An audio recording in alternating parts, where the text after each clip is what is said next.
We set? I am.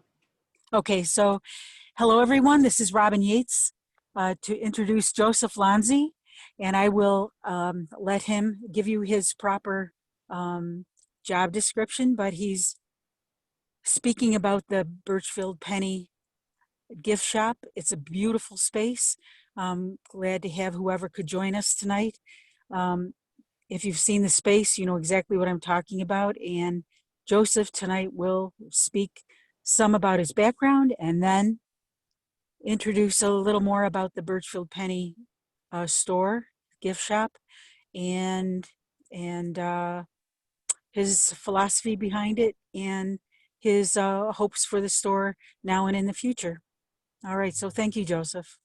Thank you, Robin. Thank you, Cheryl.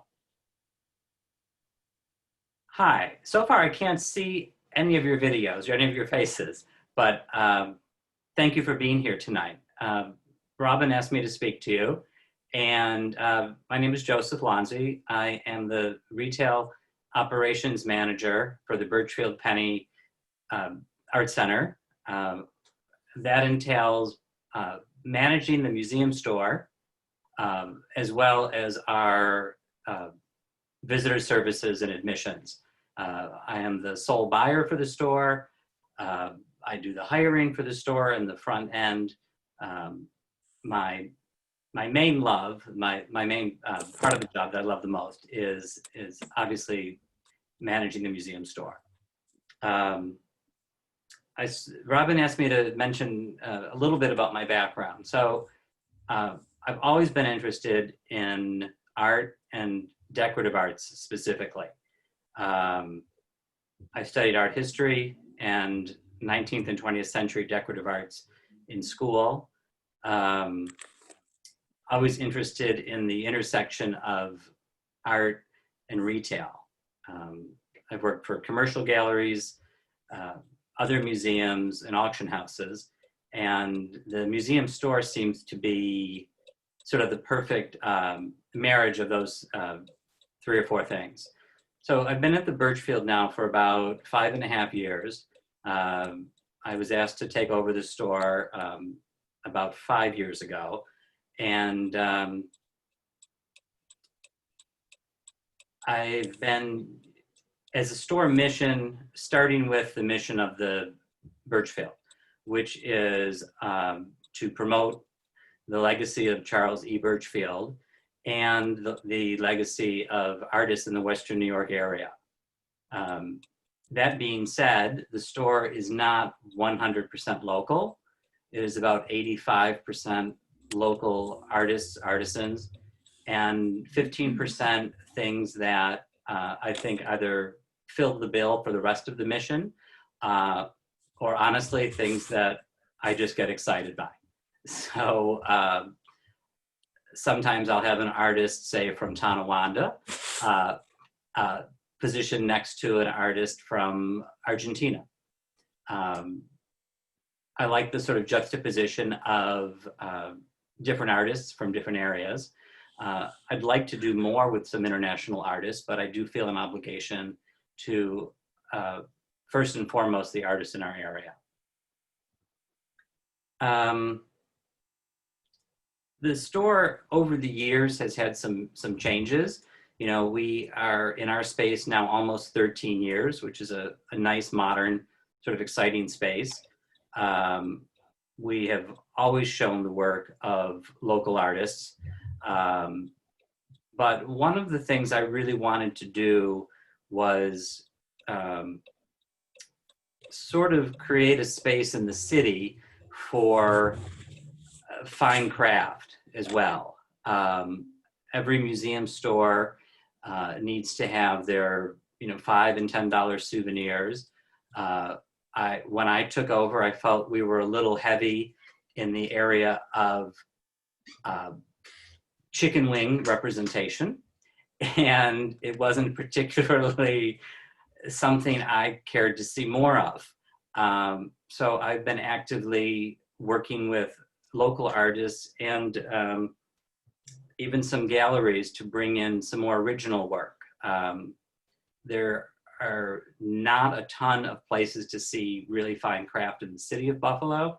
And I thought the Burchfield should be certainly a destination. You know, we have a history of collecting and buying craft. We're a collecting institution.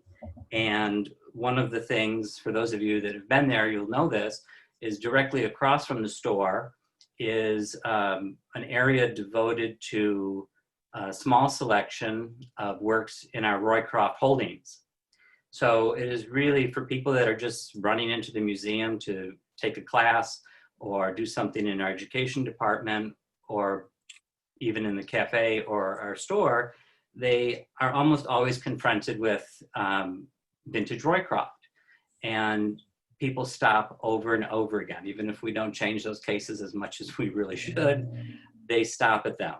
And as part of our commitment to honoring Western New York craft, I've also experimented with bringing in some vintage pieces, Roycroft, pieces from other manufacturers and makers that are in our collection.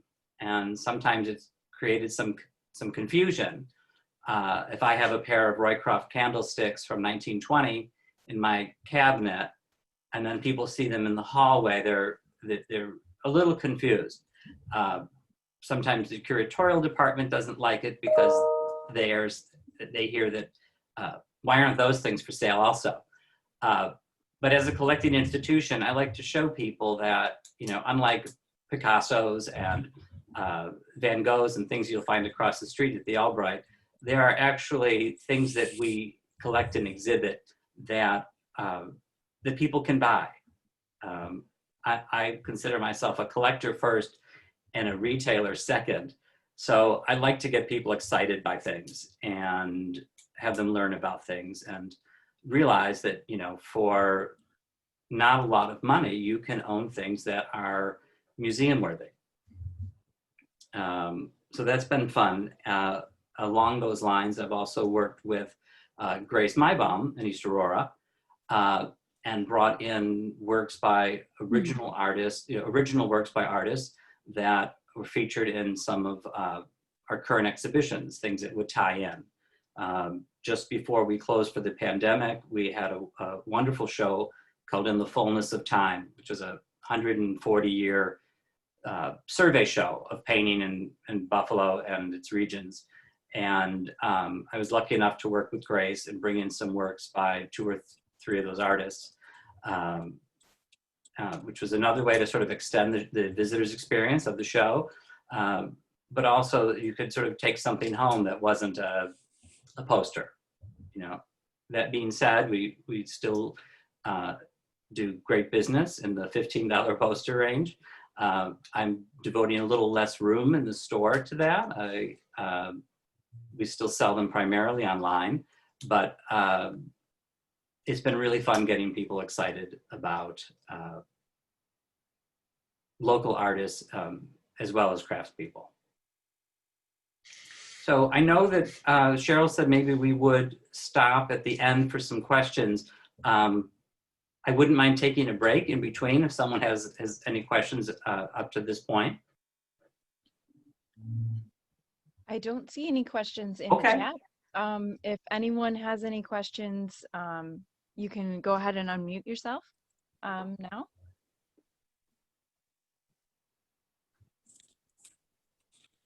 Thank you for the work you do. We appreciate you promoting local artists. Thank you. Thank you. It's it's a real passion of mine, and it's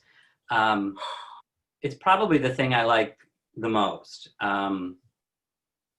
The thing that is challenging right now is I really feel for our store artists that have not been exhibiting in shows since March. Yes. You know, and everything shut down just before the spring shows opened. And we're a venue for them. And as people start to come back to the museum, as glad as I am for them to buy the merchandise that I pre-order and, you know, sort of buy, I don't want to say in bulk, I don't buy very much in bulk, but Christmas cards and things like that, I'm Right. very excited to be able to help support in a small way some of these people that have really not been, able to show. They've lost, 2, now going on 3 seasons of shows. I mean, I'm Yeah. sure many of you are in that same boat. Yeah, it is it's a difficult position.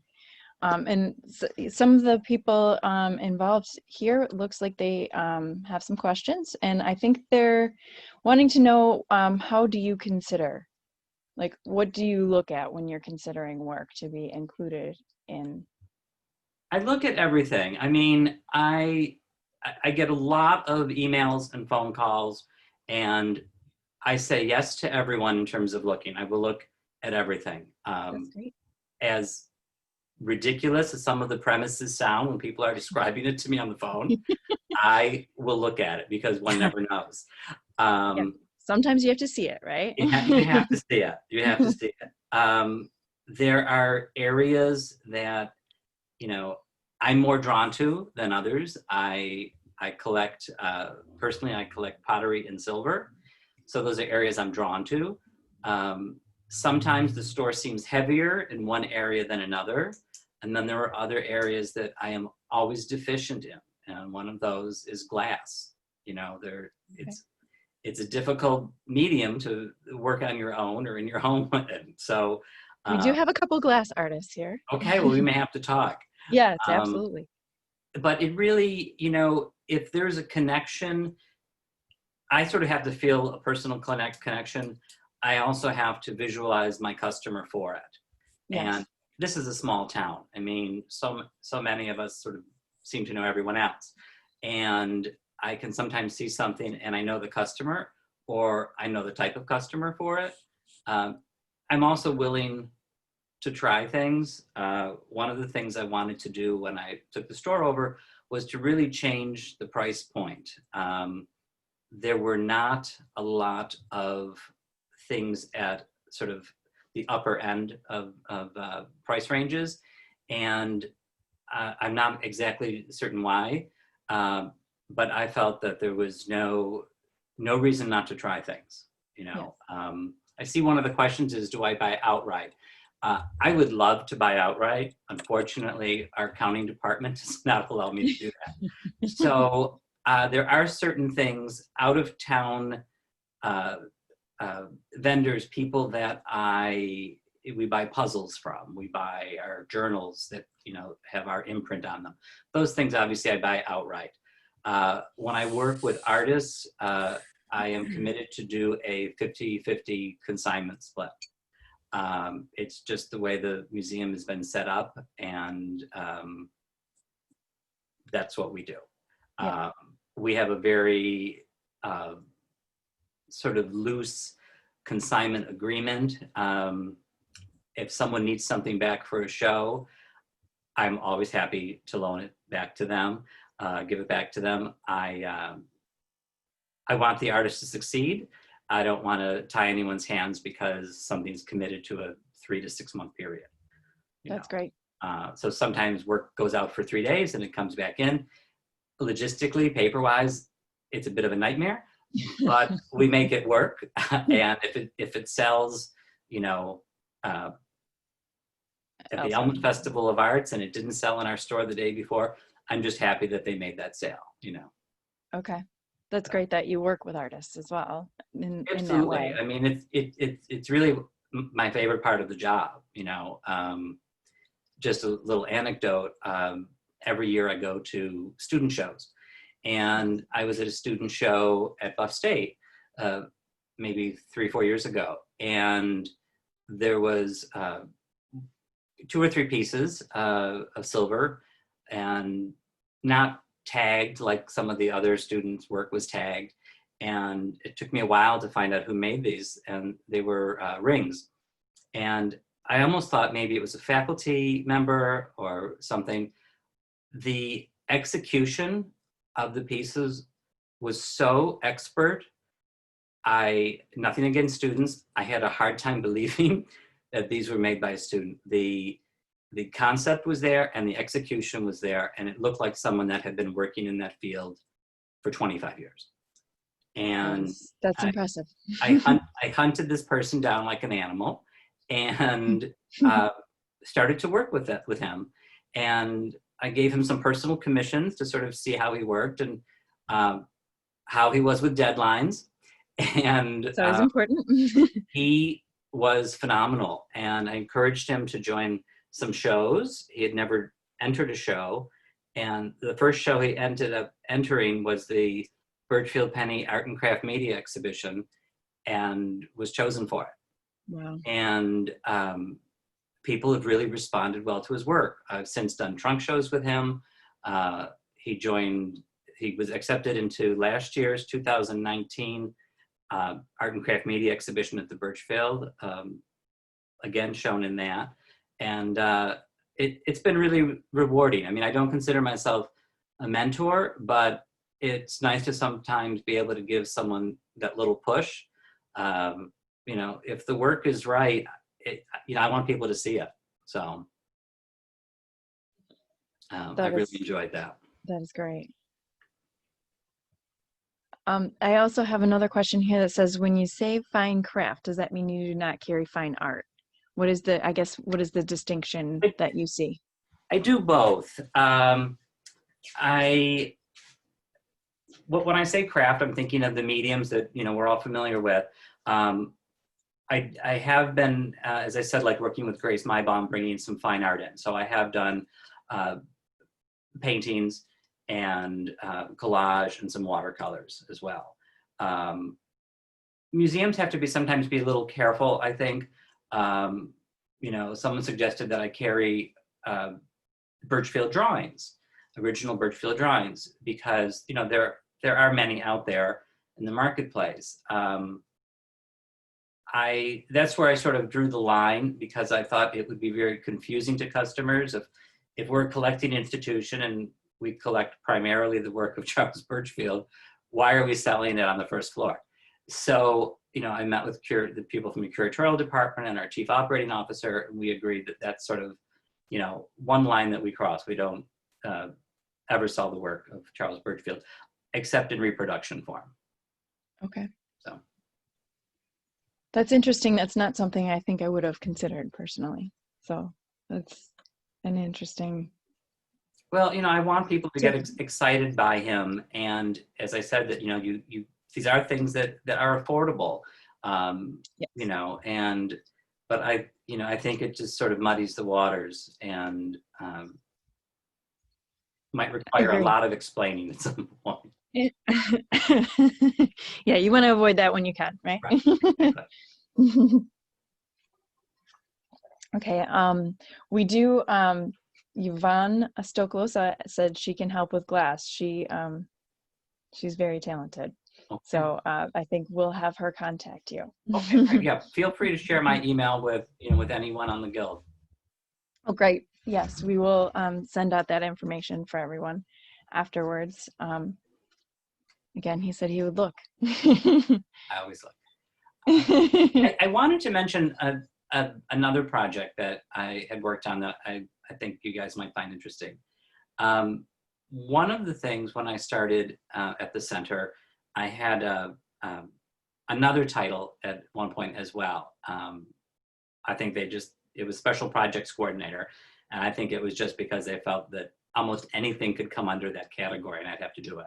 So one of them was, over the years, people have tried to come up with ways to bring Burchfield's wallpapers back to the marketplace without the museum being in the wallpaper business. And with my love of decorative arts, I thought, oh, I can take this on. And I spent about a year working with people that create wallpapers for historic homes, reproducing papers for film, that sort of thing. And talked to a lot of people very knowledgeable in the wallpaper field. I was not one of them. And I ended up with a volunteer who has a background in color, who was interested in the project and wanted to give me a hand. And everyone we talked to was pushing digital printing, and the colors they just weren't right. They didn't mimic the original papers enough. And anything we do in terms of Burchfield reproduction has to be approved by our curators, our chief curator, who is the Charles Burchfield curator, and the Burchfield Foundation. So after a few months of this, my volunteer said to me, I am going to open a business and do this because I think I can do this. And I said, well, don't quit your day job. So long story short, she and her husband opened a company called Red Disc, and they are reproducing slowly some of the Burchfield wallpaper designs in silkscreen, which is not the way Burchfield did them. They're actually, I shouldn't say this too loud, but they're actually better than the originals, which were woodblock rollers. And then they switched to like an aluminum roller. The papers are exquisite. They have met with rave reviews from our curatorial department. And obviously no one is going to get rich on a business making Burchfield reproduction wallpaper, especially hand silkscreen wallpapers. So they have been working intensive. Yes, it's expensive, and it's a very intensive process. As you know.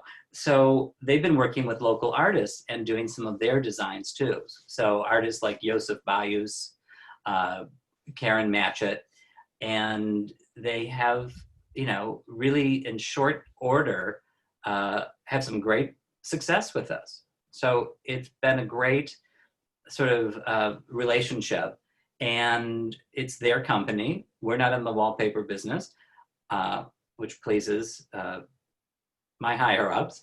Sure. And we still receive a royalty on the papers. So it's sort of a win-win. So if any of you, you may have seen them, they've been in some of the local show houses and that sort of thing, but I suggest you all check out the Red Disc website, reddisc.com. And it's, they have a wonderful video that shows the silk screening process as well. So it's been another way to work with local artists. So what they do is they're printed locally, and the inks they use, the paint, is actually a national paint company that is based in Amherst called C2. Wow. It's sort of a high-end paint company. And then to do the printing, they've hired young local artists to do the silk screening. So, it keeps the whole thing in the neighborhood. And it's been really a great selling point for it too. If people want to buy local, and that's one of, obviously one of the things that we stress. And when I thought about the project initially, I thought we could probably get it done. I didn't for a minute think that it was going to happen locally from start to finish. That's great. That's a really inspiring story. So it's been exciting. Yeah. Yeah. And I look forward to more sort of collaborations like that with people. So send ideas my way. Okay. And you're looking for glass. Always looking for glass. Looking for glass. Yeah. It is, I collect some vintage glass myself. So yes, it's definitely something that's interesting. Yeah. There are, a number of people, obviously in Corning area, doing some great things. And Corning is sort of when the Burchfield talks about regional, Corning, I think, is literally the cutoff. So we go as far as Corning and then not out there. So I need to do more exploring in that area as well. Is there any other questions for now? I had asked everyone to not have their video on. Does it feel funny talking to everyone without video? I see Diane. Oh, okay. I'm sorry, maybe I blew Diane in, but I saw Diane. No, you know what? I did see her when she came in. I didn't. I forgot about that. I have you full screen here because I'm not sure how the recording. I'm thinking that Sure. might take Sure. what I'm doing. So going back to the one question about how I work with artists, by the way we're set up, we do work on consignment. If it were up to me, I'd buy outright, but it's just the nature of our business. It also keeps the store fresher. Things can come, things can go. It gives me more freedom to work with the artist and say, let's try this. Or an artist frequently will come to me and say, I'm trying this new, this new idea. I don't know if it's going to be popular, and with no risk, we can try it and see what happens. Yeah, that is nice. We do have a couple more questions coming Sure. in. People are wondering what your typical selling price points are. Okay, well, the range in the store is about $5 to $2,000. Okay. I would say most things fall in the $50 to $500 range, and depending on the category, maybe our average jewelry sale is in the $100 range, give or take. Okay. Just as an example. That is, I think that covers actually several questions right there, because someone else asked what the upper range was. And someone else would like to know, when you bring in a new artist, how many pieces of work do you like to see come in? I like to see a lot. I don't necessarily take everything. If it's small and I can accommodate it, I'll take as much as I can, as long as the pieces together sort of make some sort of a story. One thing I like to do, I have very limited cabinet space. And I don't like to have a lot out. I like the counters free.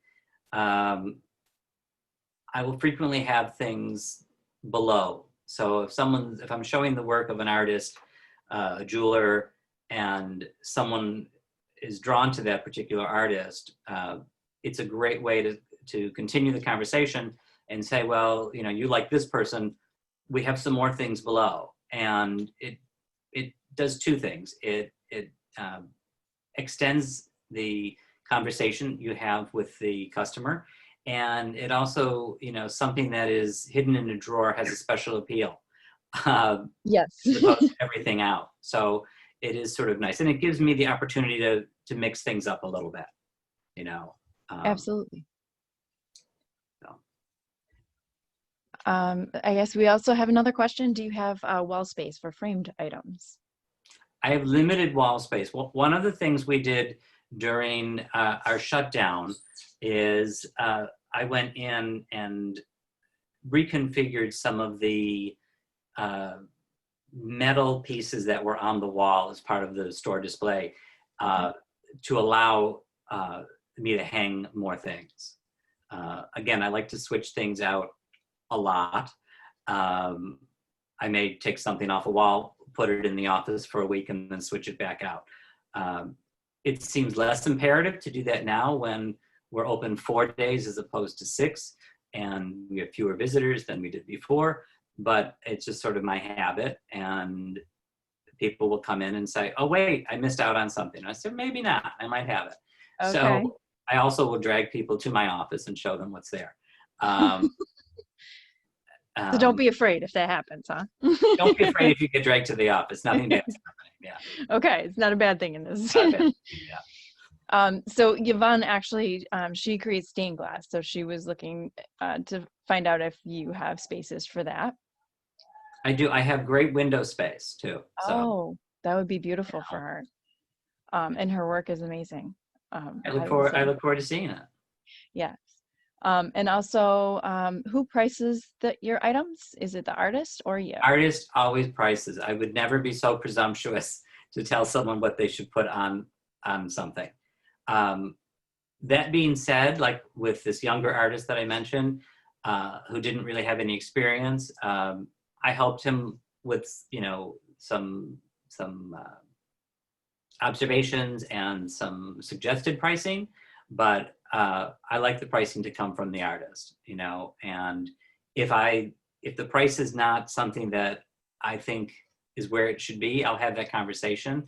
But, you know, I would never necessarily suggest it gets lowered. It just might not be for me at that price range. Okay. That being said, I have encouraged artists to raise their prices. So That's always good feedback. yeah, I think sometimes people are, people want to sell, and, you know, someone brought some pottery in today, someone whose work I show, and I thought it was a little low. And I said that to her, and she said, I just want to sell right now. So I respected that. And, you know, this is, again, someone that has lost 3 seasons of shows.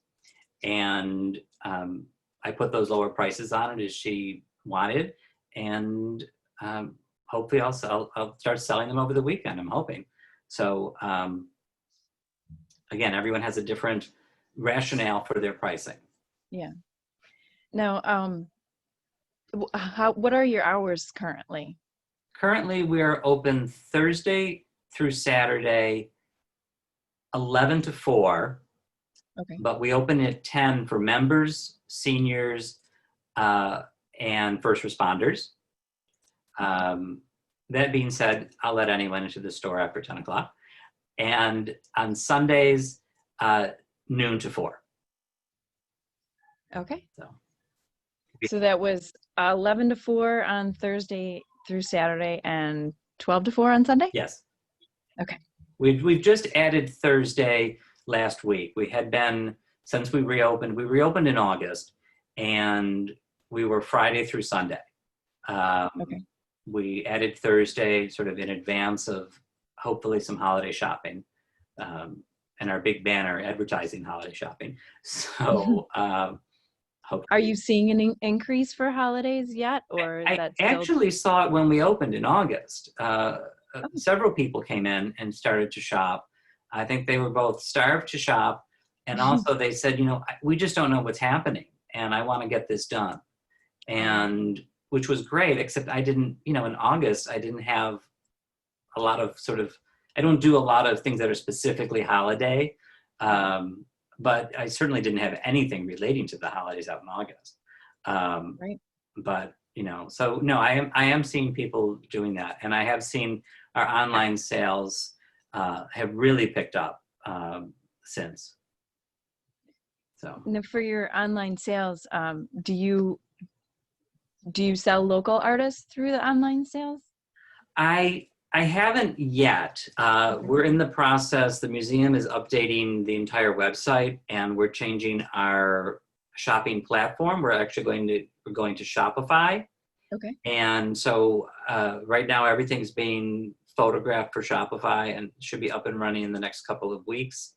I think what I might do is not necessarily have pieces by local artists for sale, but I might have a page dedicated to local artists listing who the artists are, the medium they work in, and maybe some images of their work, and just say, you know, please call or come into the store for details, because it's generally, when I am working with local artists, it's almost everything is one of a kind.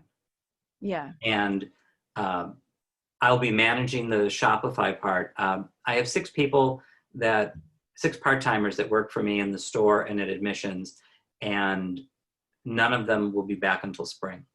Oh, wow. So unfortunately, so it's And me. what is the reasoning for that? Is that Budgetary, and they don't Okay. feel that the visitor numbers require them to come back yet. So Okay. I hate it. I mean, I really, Yeah. I miss them. They're wonderful people. They do a great job.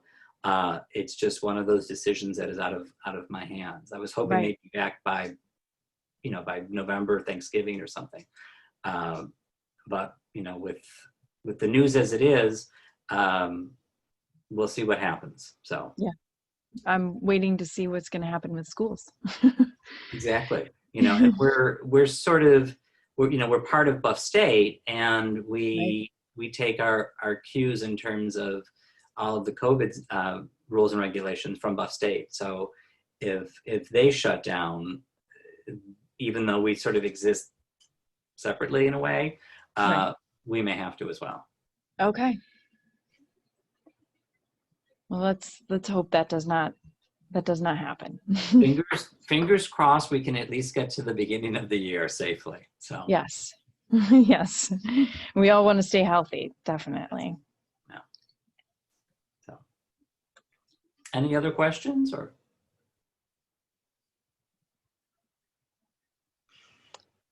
I don't see any more in the chat. Does anyone else have questions? If you want to, feel free to unmute yourself. And thank you very much for your time, Joseph. This was very, it was great to talk to you, and I think it's inspiring for people to know that they can show you their work. Absolutely. I'm always available. Great. So thank you, everybody. And yes, we're getting some more thank yous coming in. I don't see more questions yet.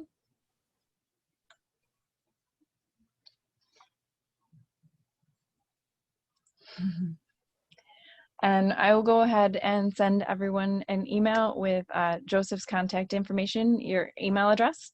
Great. So you can let him, send him some images of your work, and start the conversation from there. Sounds great. I look That forward sound to good? that. Right. Thank you so much. Thank you, everybody. Take care. Thank you. You too. Bye-bye.